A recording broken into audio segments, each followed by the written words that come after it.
distant west. This marked the beginning of the era called the Cold War.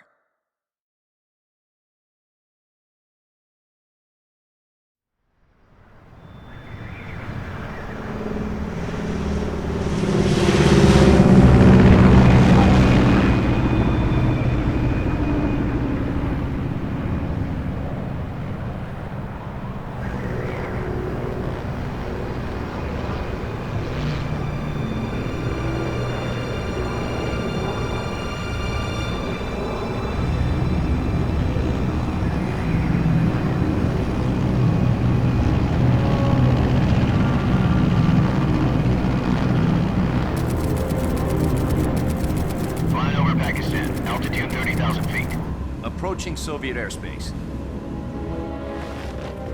20 minutes to drop off. Commencing internal depressurization. Equipment check. Arm main parachute. All right. You ready to go? Drop zone still showing a high pressure mass. Cav okay. Good. We've got high visibility.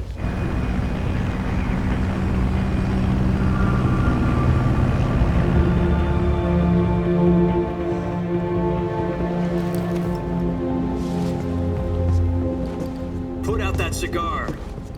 Connecting oxygen hose to interior connector. Put on your mask.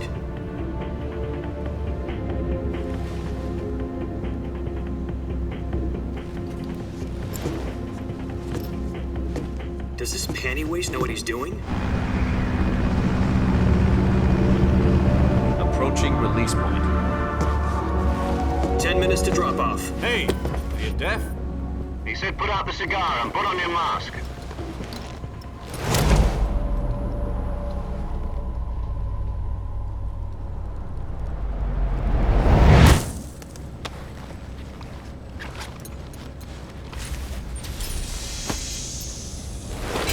Depressurization complete. Checking oxygen supply. 6 minutes to drop off. Opening rear hatch.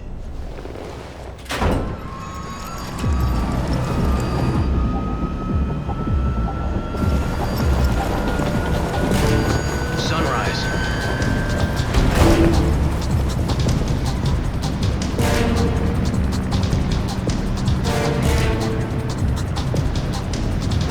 External temperature minus 46 degrees Celsius.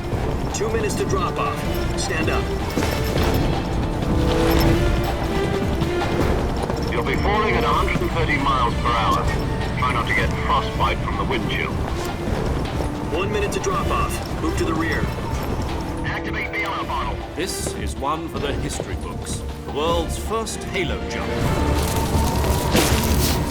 10 seconds to drop off. Stand by.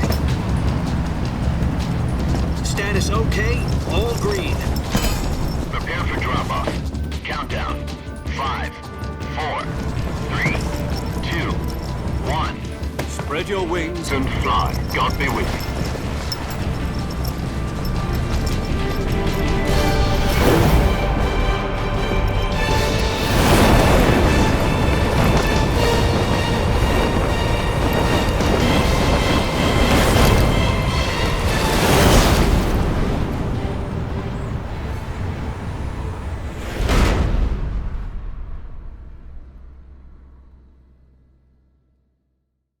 Jack, I've got some important news. The head of the CIA has finally given us the green light for the Virtuous mission. Virtual mission? No, the Virtuous mission. The future of our Fox unit depends on it. If it succeeds, we'll be officially organized into a unit.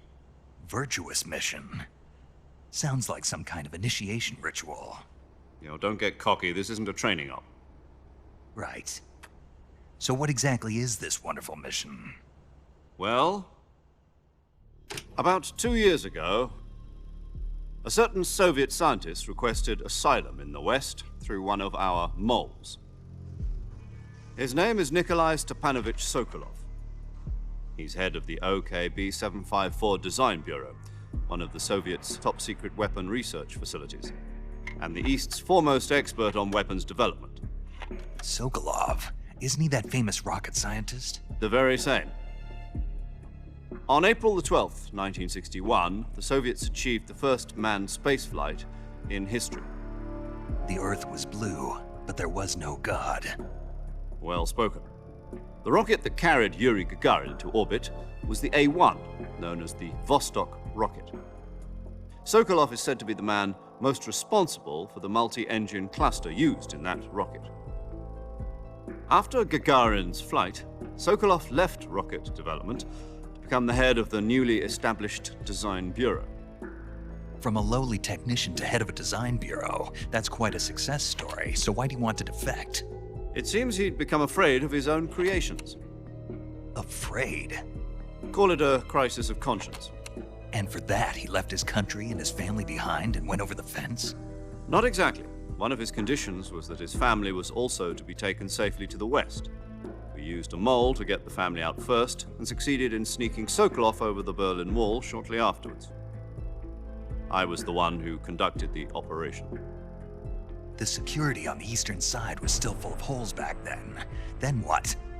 We got Sokolov over in one piece, but the whole ordeal had left him exhausted, and we checked him into a hospital in West Berlin. It took him 2 weeks and more than 600 miles to get from the research facility in the Soviet Union to Berlin. He was in no condition to say anything coherent. And it was only a week later that we had something much bigger on our hands. The Cuban Missile Crisis. October the 16th, 1962, President Kennedy received word that the Soviets were in the process of deploying intermediate-range ballistic missiles in Cuba. The President demanded that the Soviets dismantle and remove the missiles. At the same time, he announced a naval blockade to prevent further missile shipments from reaching Cuba. But the Soviets didn't back down, instead placing their armed forces on secondary alert. Soviet transport ships carrying missiles continued on course towards Cuba. US and Soviet forces went on alert for an all-out nuclear war. Frantic negotiations were conducted through the UN's Emergency Security Council and unofficial channels to end the hair-trigger standoff. Finally, on October the 28th, the Soviet Union agreed to remove its missiles from Cuba, and so the world avoided a nuclear holocaust. But in order to get the Soviets to pull their missiles out, we had to make a deal. You mean the one where the US agreed to remove its IRBMs from Turkey? No. The Jupiter IRBMs deployed in Turkey were obsolete, and we were going to get rid of them anyway. They had no strategic value whatsoever to either the US or the Russians. The Turkey deal was a ruse, a cover story that was fed to the other intelligence agencies around the world. So what did the Russians really want? Sokolov. They wanted us to return Sokolov. You mean the Soviets pulled out of Cuba just to get their hands on Sokolov? That's right. What the hell was he working on? At the time, we had no idea. We were running out of time. It was either give up Sokolov or risk full-scale nuclear war. In the end, we had no choice. President Kennedy gave in to Khrushchev's demand. The next day, I got Sokolov out of the hospital, handing him over to agents on the eastern side. Sokolov kept on screaming, "Save me," until he disappeared from my sight. Then a month ago, we received some new information from one of our moles. About Sokolov? Yes. He was taken back to the research facility and forced to continue working on the weapon in question under KGB supervision. What's more, it's on the verge of completion. So what kind of weapon is it? Something to do with space rockets? No, missiles. Same technology. I guess you're right. We don't know the details, but it appears to be a new kind of nuclear device. For half a year now, the Soviets have been conducting frequent nuclear tests at Semipalatinsk. Something to do with the weapon, I assume. We're talking about a secret weapon so big that Khrushchev was ready to pull out of Cuba to get it back. Is Sokolov still in the facility? No. According to our intelligence, he's in Selinoyarsk, a place in the mountains about 3 miles to the west that's known as the Virgin Cliffs. The Virgin Cliffs. Nice name for a virtuous mission. They moved him there just recently. Why? Apparently, they're conducting a field test of the weapon, but it's our best chance to get him back. This mission would never have been possible if he was still in the research facility. This is our last chance. Sokolov must have known that too when he contacted us.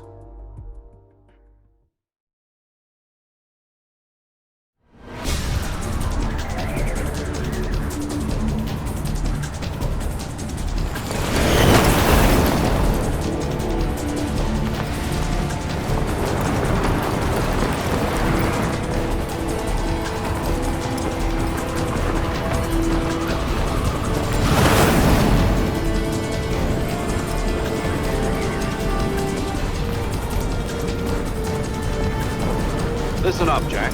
Your mission is to infiltrate Selino Yask in the Soviet mountains, ensure the safety of Sokolov, and bring him back to the West.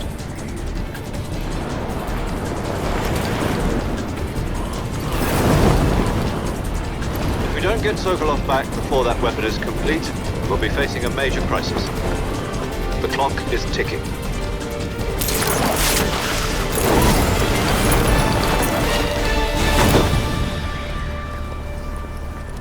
Once we've confirmed the rescue of Sokolov, stand by at the recovery point. A recovery balloon will be dropped at that point. Helium will be pumped into the balloon to inflate it. The process takes about 20 minutes. Once it's complete, the gunship's arm will latch onto the balloon and pull it up. The Fulton surface-to-air recovery system. I'm familiar with the theory. Take it easy. It's been combat proven. Do you think Sokolov is up to it? The shock will be less than during a parachute jump, and the arm can handle up to 500 pounds. So you're planning on going over the border in a single combat Talon?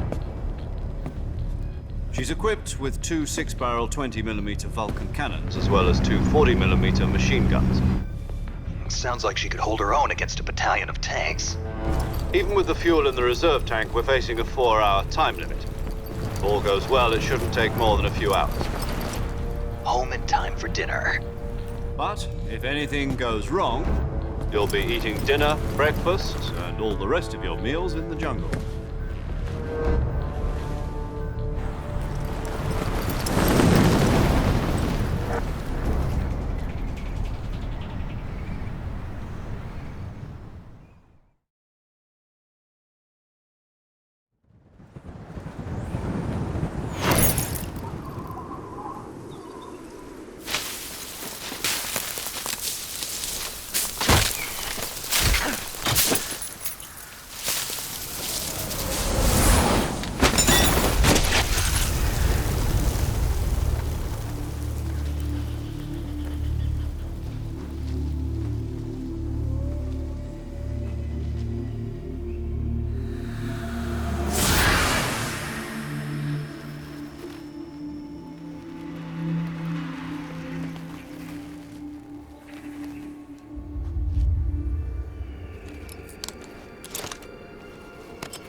Do you copy?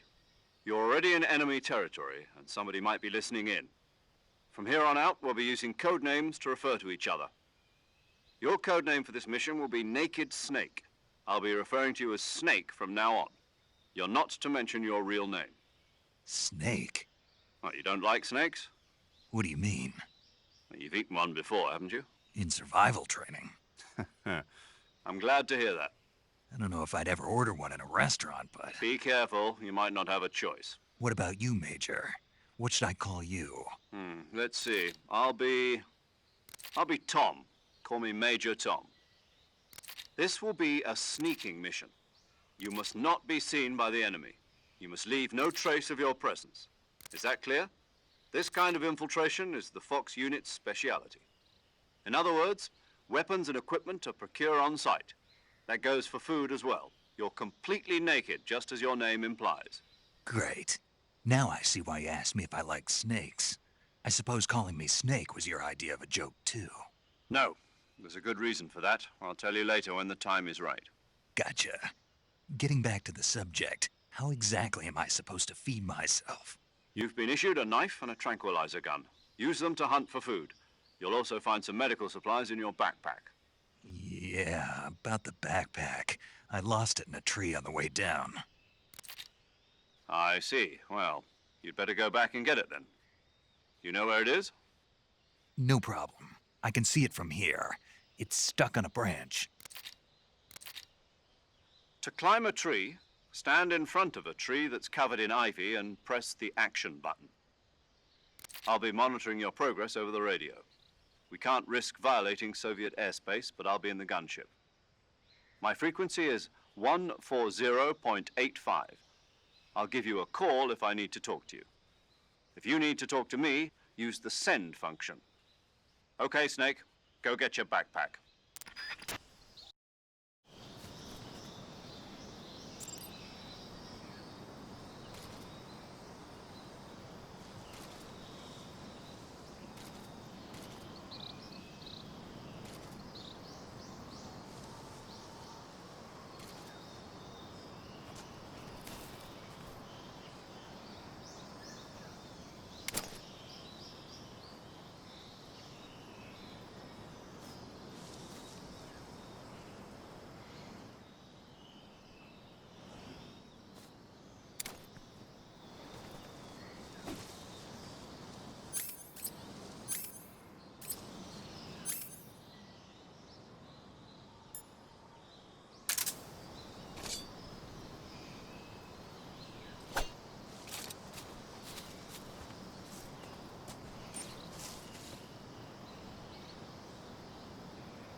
I see you've retrieved your backpack, Snake.